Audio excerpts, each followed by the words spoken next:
Kris Jenner is in crisis mode right now and fears that Kylie Jenner may lose millions of dollars from her various brands following this Travis Scott Astroworld tragedy. According to reports coming out this morning, Kris Jenner is in crisis mode because she is worried that Kylie stands to lose millions of dollars from her beauty lines. As you all know, last Friday, Travis Scott's Astroworld Festival turned into a mass casualty event that left 8 people deceased and hundreds more with serious injuries. Following this event, Kylie and Travis faced a ton of backlash for how things were being handled. People were critical of Travis for not ending his set earlier, and even more furious with Kylie Jenner, who recorded an ambulance driving through the crowd in front of her. A source close to the Kardashians told the press, "Kylie feels the weight of this and more than anything wants to do right by the victims. I know people do not think she cares, but she really does. At the same time, she's a businesswoman responsible for the livelihood of a lot of people. She feels like she's in a lose-lose situation because she wants to take time to respect the victims from Astroworld, but at the same time she employs a lot of people." You see, if Kylie just starts posting about her various beauty brands this close to the tragedy, she could risk taking a huge hit to her brand, but at the same time the only way her products move is through her social media posts. So it's a bit of a catch-22. She's going to see sales dip off if she doesn't promote them, and if she does promote them, she'll have to deal with more angry people calling her insensitive. This source continued by saying, "The longer her companies go without being active on social media or promotion, the more sales go down and the less they make from marketing. We're talking potentially millions of dollars in losses." And according to reports, Kylie makes over $1 million per Instagram post, and she's typically posting every day, if not more. But let's say she only posts once a day. With no post since last Friday, she's already looking at a loss of at least $6 million.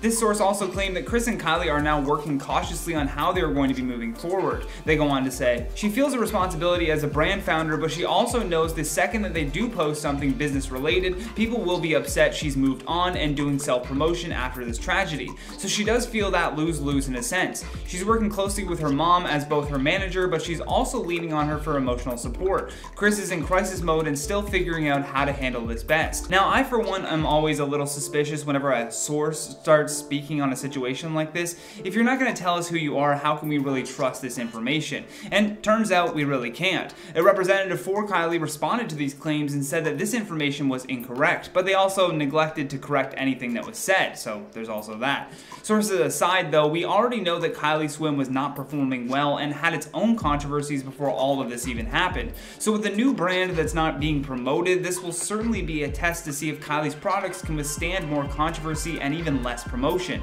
Brands typically have to post multiple times a day to just drive sales to their website and depend on engagement to have their posts do well. However, all of her brand accounts have shut off comments and haven't been posting at all. Following news of the tragedy, Kylie released this statement that said, "Travis and I are broken and devastated. My thoughts and prayers are with all who lost their lives, were injured, or affected in any way by yesterday's events. And also for Travis, who I know cares deeply for his fans and the Houston community. I want to make it clear we weren't aware of any fatalities until the news came out after the show, and in no world would have continued filming or performing. I am sending my deepest condolences to all of the families during this difficult time and will be praying for the healing of everyone who has been impacted." A 9-year-old fan and his family are the latest people to take legal action against Travis Scott and the venue for his injuries at the Astroworld Festival. The boy is currently in a medically induced coma, fighting for his life, and his family is demanding $1 million in damages. The 9-year-old boy named Ezra Blount is currently in a medically induced coma after he was seriously injured at the Astroworld Festival. The boy's family is now suing Scott for gross negligence. Ezra was at the festival with his father Tristan. In the heat of the chaos at the event, Ezra's father Tristan had him on his shoulders for protection, but unfortunately Ezra was dropped to the ground after his father passed out from exhaustion. This led to damage to his lungs, kidneys, liver, heart, and brain. When Tristan awoke, he went to the medical tent and was told his son was admitted to the hospital due to his severe injury. Tristan started a GoFundMe page for support, which has now raised over $50,000. The lawsuit against Scott claims that he and concert organizers failed to enforce proper safety protocols or provide sufficient security staff for the event, which was attended by more than 50,000 people. Blount's family is blaming Travis and the festival for not stopping the concert for more than 40 minutes after the event was labeled a mass casualty event by police. Travis temporarily paused the music on 3 occasions, but never for more than a few moments. The lawsuit implicated Travis, Live Nation, Cactus Jack Records, and even Drake, who was performing with Scott on stage during the heat of the chaos. Lawyers believe the damages for the event will be in the billions of dollars. Tristan, Ezra's dad, is a huge Travis Scott fan and even has an Astroworld tattoo on his forearm, but now he wants answers and compensation for what happened to his son. Ezra's grandfather, Bernard Blount, told ABC 13, quote, "I've seen apologies online that didn't look so sincere from people who participated in the event. If you feel so bad, why don't you go to the hospital to check on your fans? Why would you keep letting concerts be this way and let people get injured? Nobody should get injured to make $1. Nobody should have to lose their child, their grandchild to make $1. Safety should have been provided for their fans." Ezra's grandfather also revealed to media that the boy was injured so badly that he went into cardiac arrest at some point and is suffering brain damage. Vernon added, quote, "If the mayor said there was 500 policemen there, I didn't see 500 policemen. When the event said there was 700 security, I didn't see 700 security. I saw children running through their gates, that's what I saw." Travis has commented on the situation since the event and revealed that he will cover funeral costs of those who are deceased following the event. Since the tragedy, he has been hit with a slew of lawsuits from the victims' families as well as the injured. One lawsuit served yesterday involved 68 attendees who were at the event. Texas attorney Thomas J. Henry says that he is being contacted by more people by the hour. Following the event, it was reported that 8 people lost their lives, although yesterday a 9th person, a student named Bahardi Shahadi, has lost her life following the festival. She had been on a ventilator fighting for her life since the concert, but the 22-year-old student was just labeled brain dead by doctors. Since the Astroworld tragedy unfolded, many are asking how such a reckless event could have continued on, even after it was clear that fans were getting badly injured in the crowd. But after looking into Travis's history of raging at concerts, it's clear that this is not the first disaster he's been responsible for. Before the Astroworld Festival, Travis was known for his high-energy concerts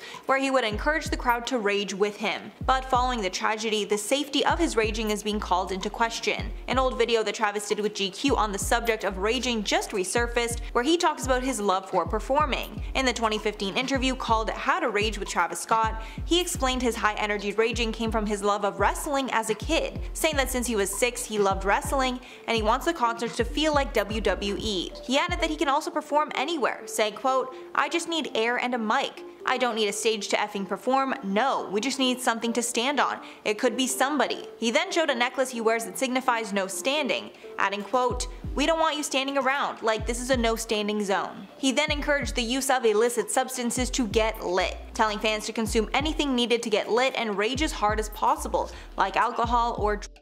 Travis also encourages fans to not use their phones at his concert so they can live in the moment and have the most fun possible. He then added that people needed to rage so hard that, quote, "At the end of the night you should be effing throwing up." Travis has also encouraged reckless behavior in the past. In resurfaced Instagram posts, Travis took photos of his seriously injured fans and praised them for committing to the rage. I can't show you these photos, but they were still up on his Instagram when TMZ first reported this, so they still might be. The photos are from 2014 and 2015, and they both show a person passed out on the ground. One photo showed a person laying on the floor not moving with their eyes open. It looked as if the person was deceased, and Travis captioned it, "WTF." The other post shows a man on the ground not moving, and Travis captioned the haunting photo, quote, "To the kid that didn't survive the rodeo, you're a hero in my book." One video is also resurfacing of Travis telling a fan to jump off a balcony onto the crowd at a concert. This fan ended up jumping and they were fine, but another fan decided to jump to get Travis's attention, and that fan ended up paralyzed. So it's clear from these statements that Travis is okay with anything and everything happening at his concerts in order to rage, and that fans should expect that his concerts will be very high energy with lots of movement. Following the recent Houston tragedy, the public was reminded of other tragedies that have taken place at Travis Scott concerts. He was charged with disorderly conduct in 2015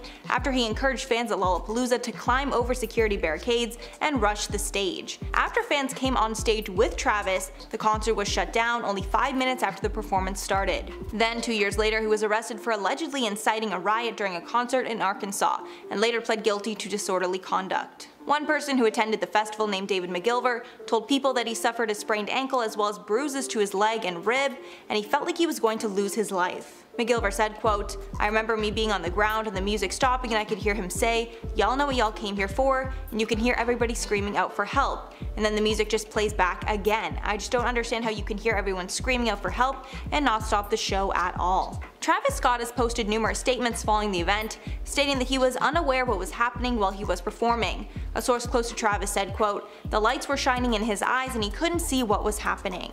But as of now, it seems like a lot of fans just don't believe it.